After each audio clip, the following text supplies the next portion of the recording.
اللہ ہی اللہ کیا کرو، دکھ نہ کسی کو دیا کرو، جو دنیا کا مالک ہے نام اسی کا لیا کرو۔ اعوذ باللہ من الشیطان الرجیم،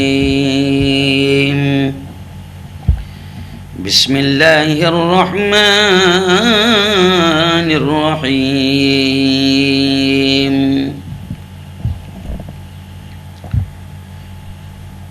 الذين يكنزون الذهب والفضة ولا ينفقونها في سبيل الله فبشرهم بعذاب أليم۔ صدق الله العظيم۔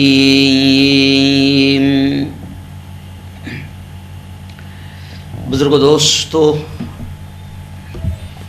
میری پیاری بہنوں، آج زکوٰۃ کن لوگوں کو نہیں دینی چاہیے اور زکوٰۃ پانے کے اصل حقدار کون ہیں، تھوڑا سا اس پر بات کر لیتے ہیں۔ جی ہاں، قرآن مقدس کی آیت میں نے آپ کے سامنے تلاوت کیا، جس کا مطلب یہ ہوتا ہے کہ اللہ یہ کہہ رہا ہے کہ جو لوگ سونا اور چاندی کو جمع کر کے رکھتے ہیں، یعنی مال کو جمع کر کے رکھتے ہیں اور اسے اللہ کے راستے میں خرچ نہیں کرتے، تو اللہ نے اپنے پیارے حبیب سے کہا کہ فبشرہم بعذاب علیم، اے محمد مصطفیٰ صلی اللہ علیہ وسلم ایسے لوگوں کو دردناک عذاب کی خوشخبری سنا دو۔ تو خیر، یہ زکوٰۃ کی اہمیت میں اس سے پہلے بیان کر چکا ہوں، لیکن ابھی بیچ میں گزشتہ کل میں نے اعتکاف کی اہمیت بتایا، آئندہ کل انشاءاللہ اعتکاف کے کچھ ضروری مسائل بتاؤں گا، لیکن آج بیچ میں ایک چیز میں آپ کو بتا دوں۔ کچھ لوگوں نے سوال کیا کہ مفتی صاحب زکوٰۃ کن لوگوں کو نہ دیں اور زکوٰۃ کے اصل حقدار کون ہیں، تو میں نے سوچا چلیے آج آپ کو اس پر میں تھوڑی سی گفتگو کر لوں۔ اس سے پہلے میں نے 8 وہ جگہیں جہاں پر آپ زکوٰۃ دے سکتے ہیں، جن کو آپ زکوٰۃ دے سکتے ہیں، قرآن نے جن 8 لوگوں کا تذکرہ کیا وہ میں نے تفصیل سے آپ کو بتایا تھا۔ اب آئیے سنتے ہیں کہ کن کو زکوٰۃ نہیں دینی چاہیے۔ ان لوگوں کو اگر زکوٰۃ دے دی گئی تو زکوٰۃ ادا نہیں ہوں گی۔ پہلی چیز، جس کے پاس بقدر نصاب مال ہو یا سامان، یعنی جس کو آپ نے زکوٰۃ دے دیے، یعنی آلریڈی اس کے پاس میں اتنا سونا چاندی یا پلاٹ یا مال ہے کہ اس پر خود زکوٰۃ وہ دینے والا ہونا چاہیے، اس پر زکوٰۃ دینا فرض ہو جاتی ہے، تو ایسے شخص کو زکوٰۃ آپ نے دی تو زکوٰۃ ادا نہیں ہوں گی، نمبر 1۔ دوسری چیز، سادات جو واقعتاً سید ہیں، اس میں وہ تمام لوگ شامل ہیں جو اپنے کو سید کہتے ہیں۔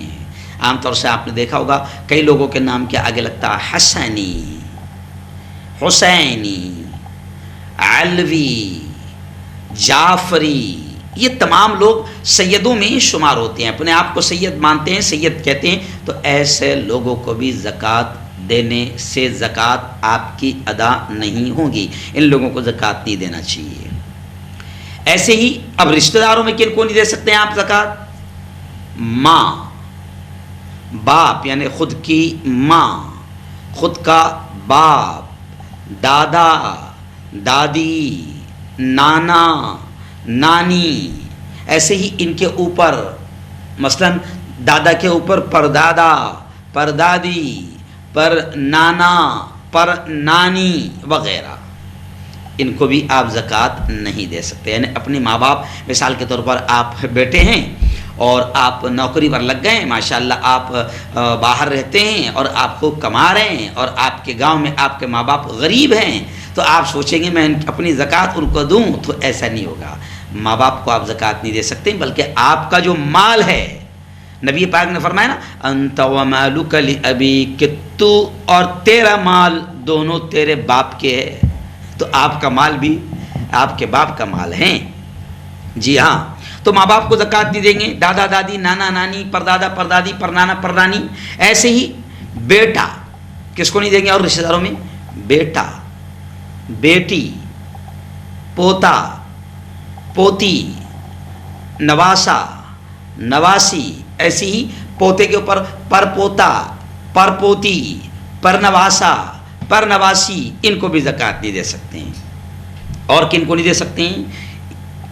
شوہر اپنی بیوی کو اور بیوی اپنے شوہر کو زکوٰۃ نہیں دے سکتی. شوہر اپنی بیوی کو اور بیوی اپنے شوہر کو زکوٰۃ نہیں دے سکتی.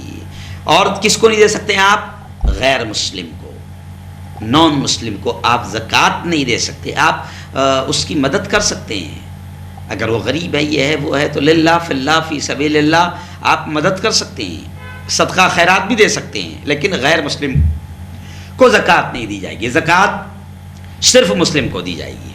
ایسے ہی کس کو؟ مالدار آدمی کی نابالغ اولاد کو، یعنی کوئی آدمی مالدار ہے تو آپ اس کی نابالغ اولاد کو دے رہے ہیں، چھوٹے بچوں کو دے رہے ہیں، ان کو بھی زکوٰۃ نہیں دے سکتے ہیں. اور کس کو نہیں دی سکتی؟ مسجد کی تعمیر میں زکوٰۃ کا پیسہ نہیں دیا جا سکتا ہے. اسی طرح مردے کا کفن اور مردے کا قرض زکوٰۃ کے روپیے سے نہیں دیا جا سکتا.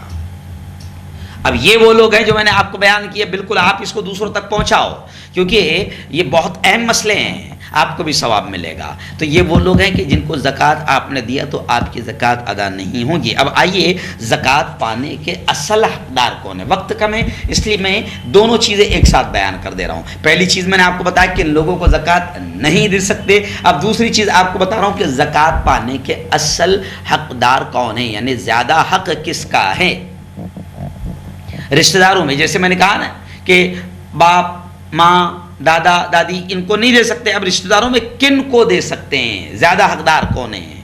جی ہاں، تو پہلی چیز اپنے قریبی اعزا میں، قریبی رشتہ داروں میں بھائی، بھتیجا، بھتیجیاں، بہن، بہنوئی، بھانجے، بھانجیاں، چچا، چچی، خالہ، خالو، پھوپھی، پھوپا، ماموں، ممانی، ساس، سسر، سالے، داماد، سوتیلے باپ، سوتیلی ماں وغیرہ، ان کو زکوٰۃ دے سکتے ہیں. پھر سے سن لیجیے آپ کن کن کو دے سکتے ہیں.